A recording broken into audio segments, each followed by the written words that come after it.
Magandang araw na muli mga boss. Ito yung sasakyan ni customer na nilagyan ko ng aircon filter. Para matanggal nyo itong glove box mga boss, after nyo mabuksan, iangat nyo lang yan. Medyo biglain nyo lang siya ng konti. Ayan ginawa ko, inangat ko lang o kabilaan. Tapos ipatagilid nyo siya pag tatanggalin nyo itong glove box nyo. Ayan, patagilid nyo lang yan mga boss. Ayan, di ba? Tapos merong cover yan dito sa lagayan mo ng cabin filter. Tatanggalin mo yan mga boss. Importante kasi na matanggal mo yan. Meron yan 4 lang naman na screw. Gagamit ka lang naman dyan ng Phillips screw.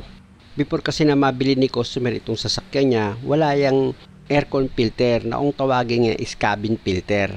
Kaya nga ang ginawa dyan ni customer, bumili siya ng aircon filter tapos yung cover ng cabin filter, bumili rin siya. Tsaka niya ngayon ipinalagay sa akin. Inukit ko lang naman dyan mga boss yung paglalagyan ko ng aircon filter niya na kung tawagin niya is cabin filter. Dahil sa natanggal ko na itong 4 na screw mga boss, tanggalin ko na itong kumukover dito sa cabin filter niya. Ayan mga boss, ano, hihilahin nyo lang naman yan after nyo matanggal yung 4 na screw dito sa kumukover sa cabin filter niya. Ayan mga boss, ano, kung makikita nyo, ayan yung cover niya mga boss dito sa cabin filter. Dito sa gilid mga boss, kung makikita nyo, idiniin ko lang itong naglalak dito sa cover ng cabin filter. Tapos inangat ko na ngayon itong cover at dito naman sa kabilang side mga boss. Dahil nga sa nakaklip din yan at ang pagkakaporma ng clip niya is nakakalawit, kaya ang gagawin nyo dyan mga boss, talagang imamanual nyo siyang ibuka itong naglalak dito sa cover. O diba, natanggal ko na. At kung makikita nyo, ayan na yung filter na inilagay ko dati. Kaya ako naman ito binuksan mga boss dahil nga ni-request ni customer na gusto niya nang makita itong nilagay namin na cabin filter niya, kung marumi na ba yan or kailangan na ba siyang linisan. Wow! Dumumi na rin. Okay. Dumi na eh. Paano dumi-dumi oh? Hindi okay. Sabi ni customer okay pa raw. Sabi ko hindi na okay yan, marumi na eh. Siya nga pala mga boss, hindi kami prepared para palitan itong aircon filter ni customer. Ang plano niya lang dyan ay ma-check para makita kung okay pa siya or kailangan na siyang linisan. At dahil nga sa nalinis na ni customer itong aircon filter niya, kung makikita nyo mga boss, inilalagay ko na itong aircon filter niya dito sa cabin. Sa paglagay naman ng aircon filter mga boss, mayroon naman yung arrow na hindi kayo maliligaw pag inilagay nyo yan. At kung makikita nyo mga boss, dapat naka-align yan pag inilagay nyo balanse. At yan nga mga boss yung tinuturo ng daliri ko. Ayan yung hiniwa ko mga boss nung may cover siya. Hiniwa ko lang naman yan ng blade. Tapos ito naman mga boss yung cover na binili ni customer. At itong cover na ito mga boss, para dito naman talaga, kaya nga perfect siya yung nilagay ko. Talagang eksaktong eksakto eh. Basta pag inilagay mo nga lang itong cover mga boss, syempre itatapat mo yan dito sa pagkakalawitan mo ng cover niya.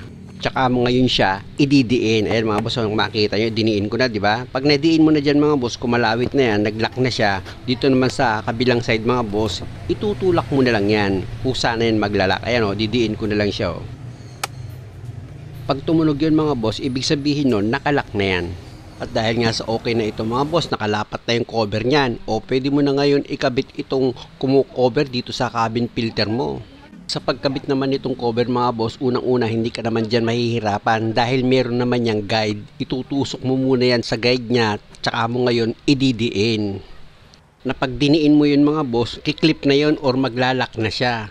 Kaya lang, sisiguraduhin mo naman maayos yung pagkakalapat nitong cover mo bago mo ilagay itong 4 na screw. At kung makikita nyo, dahil nga sa lapat na yan mga boss, inilagay ko na itong 4 na screw dito sa kumukover sa cabin filter. Importante kasi mga boss na merong screw yan dahil nga sa ito rin ang holder nitong glove box mo. Siyempre naman, pag inilagay mo dyan yung glove box mo, mabigat din yun dahil nilalagyan mo yun ng mga importanteng gamit mo, kaya kailangan talaga meron niyang screw. At higit sa lahat, maayos yung pagkakalapat niyan para pag isinarado mo itong glove box mo, wala kang magiging problema. Kaya nga yung maayos sa paggawa mo, kung magdi-DIY ka sa sasakyan mo, nasa sarili mo yung diskarte. Kung maayos mo ba siyang magagawa or hindi, yung tinuturo ko mga boss, ito, dyan mo itatapat itong glove box mo sa ilalim niya. Ayan yung pinakabisagra niya mga boss para itong glow box mo pag binuksan mo at isara, ayan yung maggagalaw-galaw. Ayan mga boss, itinuturo ko, ayan, nasa ilalim niya. Diyan mo yan itatapat mga boss, itutusok mo lang yan. Ididiin mo lang naman yan mga boss basta siguraduhin mo lang na isentro mo itong glow box mo pag itinapat mo dyan. At pag inilagay mo naman itong glow box mo patagilid, ayan yung ginagawa ko, patagilid Yan, ganyan, di ba? Naipasok na siya. O ngayon, sa ilalim nung tinuro ko sa'yo kanina, doon mo ngayon itapat itong tinuro ko pang isa dito sa glow box mo. Kailangan kasi mga boss, maitapat mo muna yan bago mo itulak pababa itong glow box mo para mag-lock siya. At pagtapat na yan, tulak mo na pababa. O di ba? Okay na? Ganun lang naman siya kadali mga boss Kaya kung ganito yung sasakyan nyo, kayo na yung mag-check ng cabin filter nyo.